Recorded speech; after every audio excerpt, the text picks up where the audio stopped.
Kevin, thanks again for being on the show. Really appreciate it. We're doing kind of a special this time around. It's going to be focused on the Comic-Con. Going to interview a lot of writers, actors, celebrities, comic artists, everything. Josh, it sounds good. Yeah. But the thing is, I just want you to promise it's not going to be glitzy, man. I got a job to do here. Got some fans to meet and greet with. Just as long as we don't go over the top. Just keep it nice and intimate like every other appearance we've done. Right. It's going to be, that's exactly pretty much what we're doing, yeah. Excellent. Sweet. Yeah, good. I'm on board. Great, we'll start out with you. Okay. Ladies and gentlemen, welcome to the first annual Super People Golden Ultra Global Eisner Gala event held here in downtown San Diego in conjunction with the San Diego Comic-Con International, the largest Comic-Con in North America.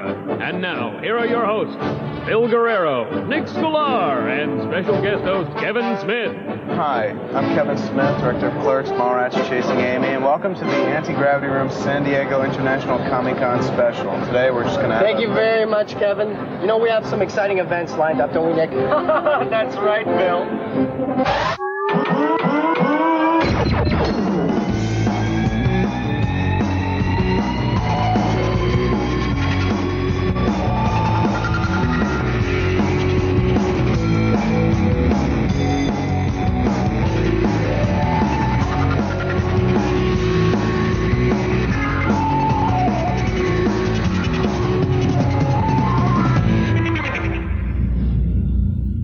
David Glanzer, Director of Public Relations for Comic-Con International. We're in San Diego, and actually we're at the largest popular arts and comic book convention in North America. In addition to comic books, there's a lot of popular arts stuff too. There's a lot of movie memorabilia, a lot of music, literature, art, a whole bunch of stuff is in there. And in fact, you know, we started out as a comic book company, a comic book convention only 28 years ago, and as comic books have gone into all areas of the popular arts, so is our convention. So it's all here under one roof. It takes 4 days to see the whole show. So go in, relax, take your time, stop by every booth, and you'll have a blast. Grant Morrison, our next guest, was voted as one of the most creative minds by Entertainment Weekly. Now, wait a minute, Phil. Shouldn't we start out with like a joke? You know, Oprah to Uma, Uma to Oprah? All right, I'm here with Grant Morrison, who is the man to talk to you this year. Grant, what's going on here at San Diego with you? Well, working on Justice League right now, which has been a pretty big hit, so it's kind of, this is star treatment this year. It's a serious thing, you know, people following me around with cameras and stuff. Now, tell me a little about JLA. I mean, it just came out last year, and I remember, you know, everybody was talking about what it was going to be like. Now it's become a really big hit. What's that like? Well, it seems to have hit the mark, you know. Last year we figured out what people wanted was a kind of return to positive, imaginative, upbeat kind of stuff, and I guess we were right. So, you know, the whole thing's just worked out. Now, I know you're doing this special issue next where you're revealing the new characters. Can you tell us anything about that?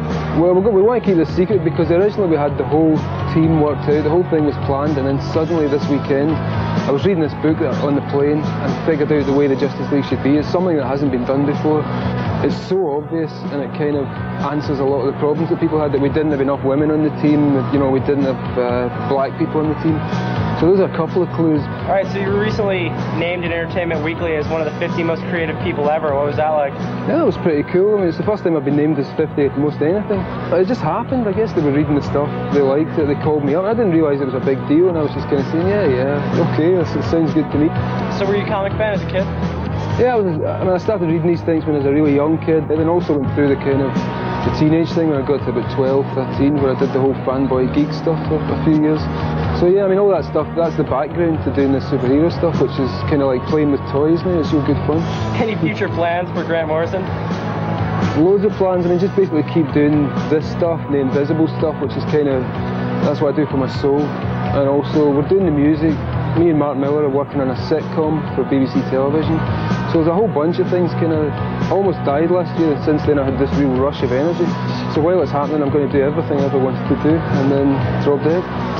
All right, man. Well, he's ticking on the clock. I'm living in borrowed time.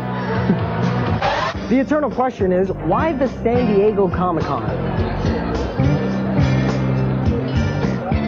Why are you guys at the con? What's your main objective here? We want to hang out with a bunch of really large people wearing next generation Star Trek uniforms. Yeah. We hear they get a couple drinks in those Klingons, they get wild. Get a few internet Klingon weddings there. We hear it's a good place to pick up women. If you can, Comic cons. if you can find them.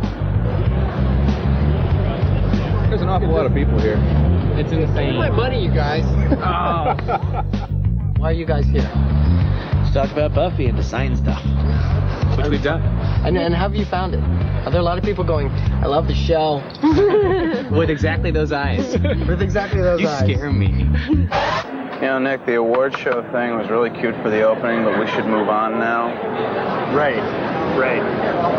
Our next interview is with the man who took the coveted Guy Who Draws Real Good award at last year's Eisners, Mr. Alex Ross. All right, I'm here with Alex Ross, great painter, artist guy. Now, you worked on Marvels, right? Correct? Yes, that was me. And then after that? Kingdom Come. And then now? Uncle Sam. Which is very cool. Now tell me a little about it. Uncle Sam is a Vertigo series. It's going to deal with the Uncle Sam character as sort of a walking analogy for the current state of America, the current social issues in America. So, in a sense, as the spirit of America is somewhat poor, so is he. You're an extremely deep guy. Are you taking a different approach to the artwork in any way? There's a lot more intimacy. There's less need for, worrying about hundreds of crowd shots, which is just, a lot of what I've had to deal with in the past. And of course, this time it involves some historical matter. There's no superheroes in this tale. Tell me a little about the Kingdom Come collection. Well, the Kingdom Come collections, actually 2 of them just came out. There was the slipcase set, which has the 2 books and extra special material that involves all the sketches, the preliminary sketches I did of every major character in the series, every bit of information that people might have had a question about. It has an annotated key for every page of the series, so now that whole Where's Waldo thing that I got branded with, people can actually tell exactly what I intended with each and every panel. Now, do you ever get branded as a fanboy? Because you put so many obscure references. You seem to know a lot. I'm not calling you a fanboy. I think that I should honestly be branded as the worst sort of fanboy because I spend all my working time doing this stuff as well. This is, maybe I have the excuse because it's my profession, but ultimately I spend that much time thinking about this craft. So, yes, I would be a fanboy. One last question. Last year, I remember, I asked you to put me in your comic. Never happened. But now... See, I just don't like you well enough.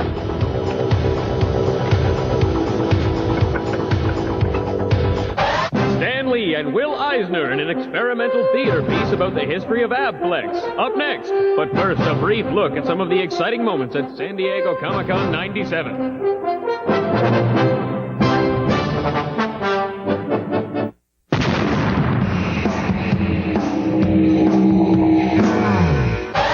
We talk to a lot of exciting people every year here, the super golden people. I really can't be expected to say this. I can't say this. I have a reputation. I cannot say this. Here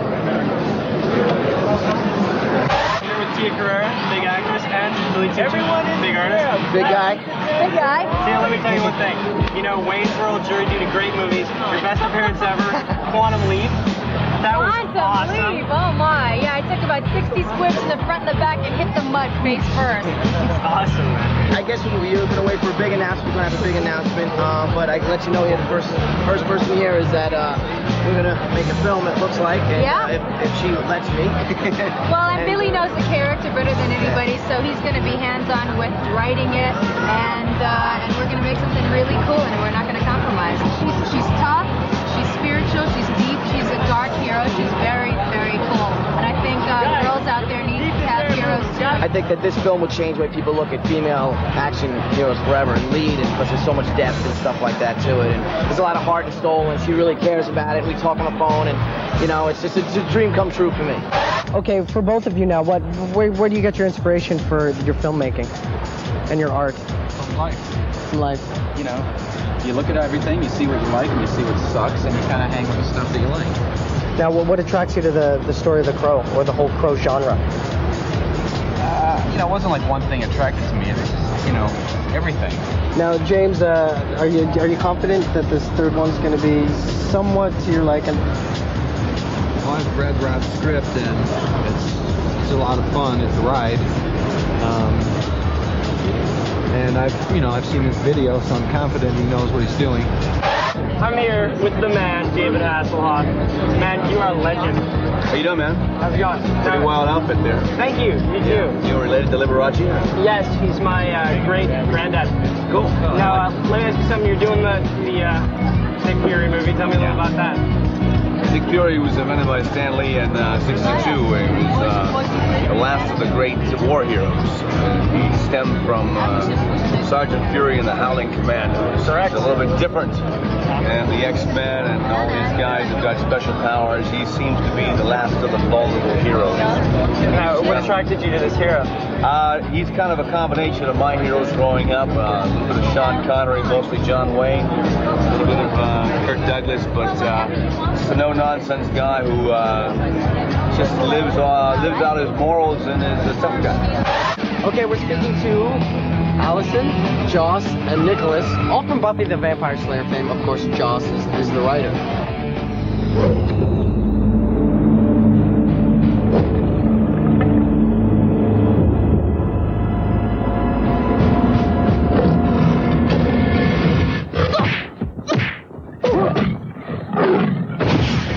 What do you think it is that people relate to in the show? Because, I mean, it's a vampire show, but past that, I mean, you have to look at what the audience can relate to human-wise. I mean, in terms of human high school stuff.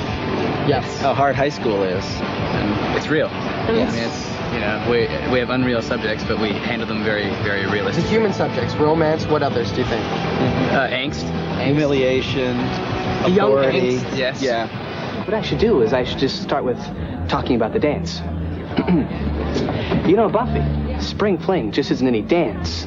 It's a time for students to choose a mate, and then we can observe their mating rituals and tag them before they migrate. Just kill me.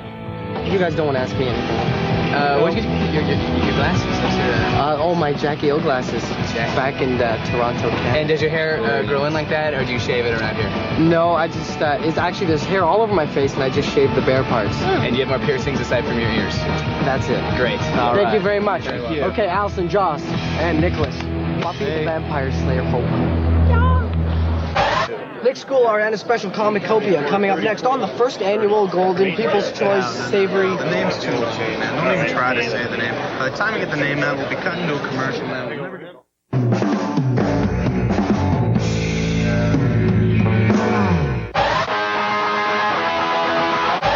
Hey, what's up, fellow con goers? I'm Nick here at the San Diego Comic Con with Comicopia, and that's too many comics. But Phil, you mentioned this is going to be a special Comicopia. How is it special? It's special because I'm going to do it with you. That is wacky, man. Yeah. Well, first up, we got Wolf and Bird, Council of the Macabre, number 16.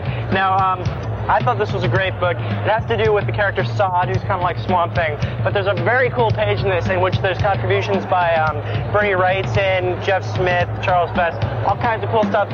If you don't know, Wolf and Bird are lawyers for the supernatural. Very cool. I give it 4 out of 5 G's on the anti-gravity scale. Yourself, Bill? I'm going to give it, I'm new to this, I'm going to give it 4 G's out of 5 because I love Bat and Lash, and I love any kind of independent comic that deals with, you know, human characters, human characteristics, human problems, and then you throw in monsters. And I like the Swamp Thing parody. Well said. Okay, next up we have Too Much Coffee Man, number 2. Very cool special. If you don't know Too Much Coffee Man, it's kind of an obscure, abstract cartoon strip thing done in done in the style of like Milk and Cheese on a one-page strip kind of thing. Very cool. It's just weird, crazy stuff. Observation by Too Much Coffee Man. I give it also 4 out of 5 G's on the anti-gravity scale. I'm going to give Too Much Coffee Man 4.5 G's out of 5 because A, I love Shannon Wheeler. He's a good guy. Shannon, how you doing there, buddy? Also, it deals with real-life problems I go through, you know, hating noise pollution, air pollution, all those kind of funny, quirky little life things. And then you put a coffee cup on your head, and then it's Too Much Coffee Man. I love it. It's insane. 4.5, baby. All right, well, thank you, Phil. It was great. Special guest. That's it for Comicopia. See you next time. Yeah! Every year we honor the biggest names in the comic book industry, but what about the little guy? The guy out there on the street slugging it out trying to make it as a fringe artist? Well, this next set of interviews is dedicated to them. I'm here with the guys from Writer's Block. First, tell me, what is Writer's Block? Writer's Block is a group of guys from across the country that met on America Online. We decided to put together our own anthology comic, and we just put everything together online. We've never met each other until this weekend. So, if you never met and you just knew each other from online, were you worried it's going to be like 14 male? Are you cute? Yeah, exactly. I thought I might get stuck with some axe murderers or something in the room, but everybody's been really cool so far. My name is Paul Grist. I'm based in England, and I self-publish my own comic called Kane, which comes out from the Dancing Elephant Press Company, which is me. And there's certain elements of Kane which are gritty and hard and brutal, but there are elements which are more light-hearted, which are more uplifting, because that's what I like about sort of stories. I want something that is essentially positive, that makes people feel perhaps a bit better about things than they did when they started reading it. Okay, what's your name? My name is Darth Nader. Darth Nader, and why are you here at the con? We are here at the con to announce the re-release of the sci-fi classic Hardware Wars. Hardware? 1977, re-released with 20 new special defects. I'm Bob Fingerman, and I do the book Minimum Wage for Fantagraphics. It's an ongoing series about a group of young New Yorkers and their trials and tribulations and that kind of thing. It's basically an anti-Friends. You've got your friends, this is the anti-Friends. These are people who like each other but snipe at each other in, I think, a more realistic way. I'm going to be writing a series for Dark Horse Comics. They have a new series called Zombie World that I believe will be debuting this fall. All right, I'm here with Lisa Quidney, Sherry Roberg, and Karen Berger. Oh, crap. Sorry. I'm here with Lisa Quidney, Karen Berger, and Shelley Roberg. Three chicks from DC here, or women, as they like to be called. Now, tell me, what's going on? What's going on here at the con this year for you guys? Well, we're including a lot of great writers and artists that we work with, and we've got a lot of interest in our books. We've got a lot of great stuff coming out at the end of the year. Stardust, Uncle Sam, Destiny. Vertigo, Women Rock. Recently, the executive producers of the Anti-Gravity Room were called together to answer some questions on a Q&A panel. We're going to take a look at that, and we're also going to take a look at this year's Eisner Awards and its winners coming up next.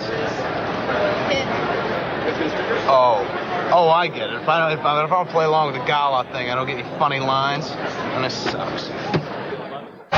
The anti-gravity panel is about to start. I don't know anything about comics, so it should be funny. What is the anti-gravity room? That's a good answer. I don't know.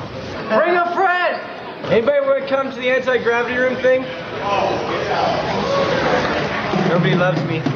We start off just telling you a little bit about the anti-gravity room, just in case you don't know it. Basically, what we want to talk about somewhat is how difficult it was to get a show about comic books on television.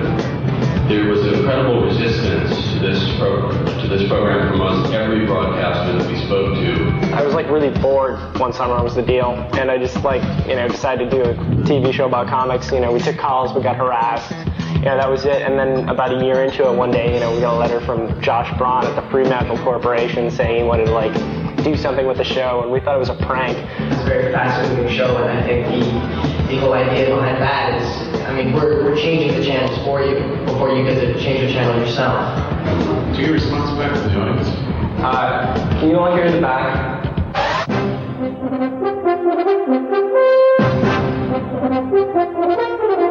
The quality of work today is better than it's ever been. Every year it gets better. The nominees for Best Painter are Dan Brereton for Thrill Killer, Joseph Michael Linsner for Dawn, Miguel Angelo Prado for Tangents, Alex Ross for Kingdom Come.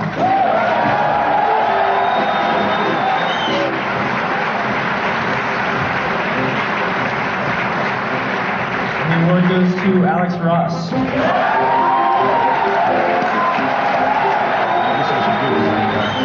The project that I know I got this, I got this award for, and thank you to everybody I got to work with at DC.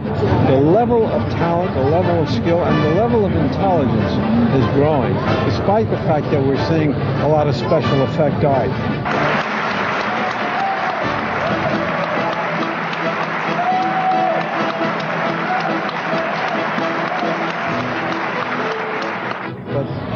and large, the people who are producing work here are much better. The audience is growing older, so that the demand for quality, the storytelling quality, is growing. Cowboys and Aliens came to me in a certain way because on the one hand I wanted to see Westerns kind of come back, and they've been gone for a long time. On the other hand, I'm like a kid and I like playing with toys, and I was thinking, what if kids played for the last 100 years if they stopped playing about 20 years ago? Cowboys and Indians. And they stopped playing because they stopped being cool, shooting Indians, stopped being PC. I mean, none of that stuff was working anymore, but it really was a fun thing that at least I grew up with. And I figured, what could be cooler than playing Cowboys and Aliens? And for a street game, if you have no money, you don't want to buy any merchandise, and I don't want the studio to hear that, of course. But if you don't want to buy any merchandise at all, you can still play Cowboys and Aliens. All you need is someone to look kind of alien-ish, you know, have some kind of a ray gun, and someone to look kind of cowboyish and have a pistol and run around and do stuff. Let's talk to Lou Ferrigno from How you TV's doing? The Hulk. Very good. How you doing, Lou? Very good. Good to see you.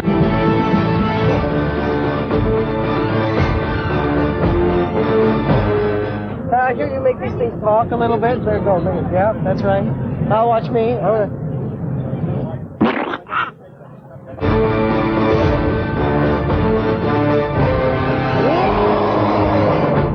The movie's out. It's doing very well in the box office. Yes, it has. People are coming up to you now and going like this. Lou, what's up? What's up, Lou? What's you been, baby? Got a reprint of the first Men in Black that you can get on the internet, mania.com. Very cool. And 3 issues coming out that are brand new from Marvel Comics that'll be at the local stores. Now, what happened there? Why did they switch over to Marvel? And what has happened as a result of it? Well, Malibu was bought by Marvel, and so now it's all part of the big company. Naturally. So Men in Black's Marvel for now on. Look into the lights. You can write to us at the Anti-Gravity Room, care of YTV Canada, Station C, Toronto, Ontario, Canada, M6J 3NY, or email to antigravity@ytv.ca. Thanks for joining us. Good night, everybody. And to finish our show tonight, Mr. Kevin Smith and his sidekick Jay with an interpretive dance to comics throughout history. No way, man. No. Yeah, sure.